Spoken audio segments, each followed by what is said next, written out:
the voice of Virginia. James River, sunrise in the city glow, and RVA waking in the day starts rolling. Brush your teeth, lace your boots, let's move. WRVA's got your morning groove. Wake up rich and win the day. Don't spend your morning playing catch up. Richmond's morning news, we're here with you. 6 a.m., let's start it up. Hey, good morning, everybody. Welcome. This is Richmond's Morning News on News Radio WRVA. My name is Rich Herrera. Appreciate you spending time with us on this Wednesday, July 8th, the year of our Lord, 2026. Now, we've got a lot to get to. Breaking news as we get ready to come on the air with you. Just, well, about an hour, maybe 2 hours ago, Donald Trump, in a pre-meeting press conference with the Secretary General of NATO, sat down, talked with reporters, and made news. That's the big story of the day. Donald Trump at NATO, Iran fires at ships in the Gulf and the Strait of Hormuz, and U.S. responding from CENTCOM, and Iran responding back as well. So we have breaking news. It's going and it's breaking as we come to you this morning from our studios here at News Radio WRVA. We'll update you on all of that this morning here on WRVA. Again, Rich Herrera with you. We've got Super Dave behind the glass. Gary Hess will have news and sports all morning long. Good morning, everybody. Thanks for joining us. Let's get right to it. Here's the breaking news from Turkey, from the NATO summit. Story number one, Donald Trump says, basically, as far as he's concerned, the ceasefire with Iran is over. That's breaking news this morning on News Radio WRVA. Number one. I don't want to deal with them anymore. They're scum. You know what scum is? They're scum. They're sick people. They're led by sick people. And they're vicious, violent people. And if they had a nuclear weapon, they'd use it. All right, so here's the latest from the NATO summit. Donald Trump, sitting down with the Secretary General of NATO, said, and you just heard it, as far as I'm concerned, it's over. The Iranian leadership is scum. Here's what's been going on. You probably heard about this yesterday during the Jeff Katz show. A ship going through the Strait of Hormuz was fired upon by the Iranians. The Iranians told them, hey, you have to stay in this certain section of the waterway. Apparently, that didn't meet their demands. The ship was fired upon. They broke the ceasefire once again. And again, this is a tentative ceasefire where we've seen what the U.S. has called defensive missile attacks and defensive retaliatory attacks coming back against Iran when they had provoked shipping or fired at ships in the Strait of Hormuz. This one was not. This one was, quote unquote, an offensive attack by the United States in response to firing missiles at a cargo ship going through the Strait of Hormuz. As far as Donald Trump says, you can keep talking, but the ceasefire is over. He calls it a waste of time. He'll continue to allow Witkoff and Kushner to kind of see where these talks can go. And this is, again, breaking news as we come on the air with you this morning. Now, that's not the only thing he said. He also talked about Spain, said that Spain, which has been completely non-cooperative with the United States, he told Scott Bessent, apparently, cut them off. We're done. No more trade with Spain. Also talked about Turkey. The sanctions have been lifted, and he's considering putting them back in the F-35 program.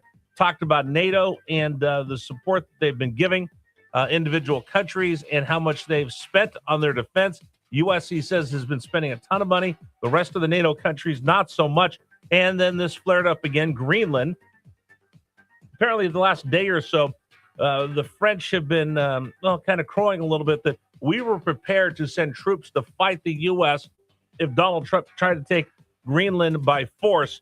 He snaps back at France today and says, in this reignited this, Greenland is important for the Golden Dome that he wants to build over the United States to protect North America from ballistic missiles. And I think that's relit that and brought that back to the forefront. Anyway, breaking news right now. They're in a working group with the NATO summit and the leaders all around a big table. But this is not that small, intimate conference room. This is inside a big room, 30 rows deep. We'll see what news comes out as NATO continues to talk and meet during their working group in Turkey this morning. That's the big story of the morning around the world.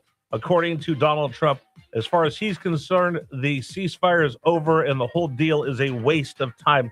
We'll have continuing coverage of that all morning long here on Richmond's Morning News. Story number 2, here in Richmond, well, guess what? They want to put their hands in your pocket again now. They would like to see us have a opportunity to raise the sales tax in Richmond to support public schools. Number 2. Your wallet's getting lighter, but our future's looking brighter. We even voted ourselves a little raise. So thanks for your vote. Hope you're enjoying the show. Your electric bill is higher, but we really have to go. Your sales tax might be rising. Your paycheck disappears. We blew apart the pot law, but we'll fix it in a few more years. Well, the Thanks General for your Assembly got together, and through the budget process, we learned this yesterday, and we're following up on that. I've got phone calls out to see if we can get more information. The budget had a lot of things in there. We talked about it yesterday. Marijuana laws apparently have been gutted as part of this budget deal signed by Abigail Spanberger. An interesting little note in this year's state budget, it allowed municipalities and cities to ask for a tax increase, a 1% tax increase to pay for city schools. And the Richmond Public School District has immediately jumped on that. They will ask for a 1% raise. Went through the city council. They'll start the talks about that, but look for Richmond to raise sales taxes inside the city of Richmond 1% to pay for Richmond Public Schools. So much for that. Hey, elect us. We're going to bring down the cost of everything, including lowering your cost of living. The greenhouse gas initiative just added 6% to your electric bill every month, and now they want to raise the sales tax in the city of Richmond. All right, that's story number 2 this morning. Story number 3 will go a couple big national stories. Graham Plattner has lost his last best friend. Number 3. All right, Graham One of the women quoted in last month's New York Times piece about Plattner's unsettling behavior has since come forward to say he had raped her. While Plattner called the allegations false, the support he'd maintained from party allies evaporated, including from some of his biggest supporters like California Congressman Ro Khanna and independent Vermont Senator Bernie Sanders. A number of people are potential contenders for the Senate seat. Those who confirm they're considering it include former candidate for governor in Maine, Nirav Shah, former Senate candidate David Costello, and a Senate exploratory committee's filed a statement with the FEC in the name of former state Senate president and candidate for governor Troy Jackson. Jessica Rosenthal, Fox News. So Graham Plattner loses his last best friend, Bernie Sanders, who said, I'm going to stand there, AOC. All the Democrats that stood with them are now jumping ship as Graham Plattner has yet another accusation thrown his way. Now, here's the problem, folks. Just like with Joe Biden, when he was forced out and Plattner's being forced out, here's the big deal, though. Joe Biden did this. He said, I want to handpick who you're going to have run instead of me, and he picked Vice President Harris. Plattner is now saying, I got a couple days here. I'm going to put my thumb on the scale, and I will help pick who will run. Since I won the primary in Maine, something we'll keep an eye on is this story continues to unfold in the crash and burn of the once highly touted Maine senatorial candidate continues to implode before us. All right, that's story number 3. Story number 4, we didn't talk about this much because I really didn't care. The Taylor Swift-Travis Kelce wedding, well, now there's some backlash of who got invited and who didn't. Number 4.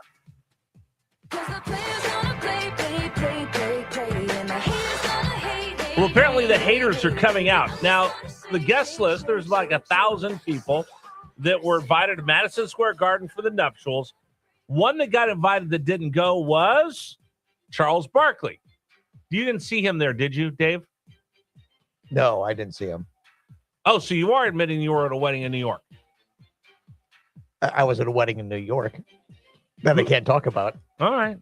Charles Barkley said... And I didn't see him there, so I guess he didn't go. He didn't go. All right, so Charles Barkley said that he was invited, and he knows the Kelce brothers because I only met Taylor once. I didn't feel comfortable going. I'd rather stay home and play golf.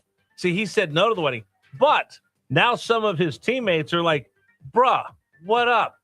I thought we were boys, and you didn't invite me to your wedding. So now we're watching the backlash of former NFL players current NFL players that weren't invited to the wedding of the century that nobody will see until they put it out on Disney Plus. Is a video. One of the interesting people that got invited to the wedding. Did you see Dean Blandino, the head of NFL officials, who's now a Fox contributor? I didn't see him there either. You remember, I was in the nosebleed seats. I wasn't in the down front. So you can confirm you were at. I was at a wedding in New York City. That's all you could say. Yeah. Is that what the NDA said? I was at a wedding in New York City. Okay. That's all I can say. All right, that's story number 4 this morning. Story number 5. Oh boy, I told you, Rich likes Las Vegas. Las Vegas likes Rich a little too much. That's why I don't go that often, because Vegas is a special place. How about this story? A Little League president works really hard with the kids. I was on my board of my local Little League when my son played. This one just took it a little too far and absconded with, well, $65,000, and you take a listen to what he used it for. Number 5.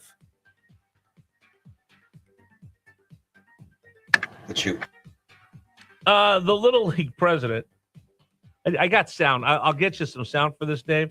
Little League president took $65,000 out of the funds that they raised for the Little League, but he used it on, and it's Vegas. Dave, what do you think he used it on? Gambling. And? Strippers. And? I don't know. What else is in Vegas besides that? Blue Chew. Well, that goes along with the strippers. Oh, so, Viva Las Vegas. Anyway, that's your top 5 this morning on Richmond's Morning News. We've got a lot to get to here on the program. You can always text us 833-804-1140, 833-804-1140, the number for you to appear on the program. Today's program is brought to you in part by Michael Greer of GreerFinancialGroup.com. What keeps you up at night? What keeps you tossing and turning? What are you worried about? Okay. If you're worried about something, that means you just don't have all the answers. That means you're thinking of things. What's going on with my retirement savings? How is my money being protected? Oh my gosh, they're starting up in the Middle East again. What's that going to do to the price of oil? What will that do to the economy? What will that, it's overwhelming. I don't know about you. We can barely handle our household finances as far as retirement savings and raising a family, all the rest of it. There's a lot of work. You need somebody to help you out. That's where our friend comes in, Michael Greer of GreerFinancialGroup.com. He's a fiduciary. He works for you. That means he looks after all of this, and he has the big picture. So he can answer all of those tough questions so you can rest assured at night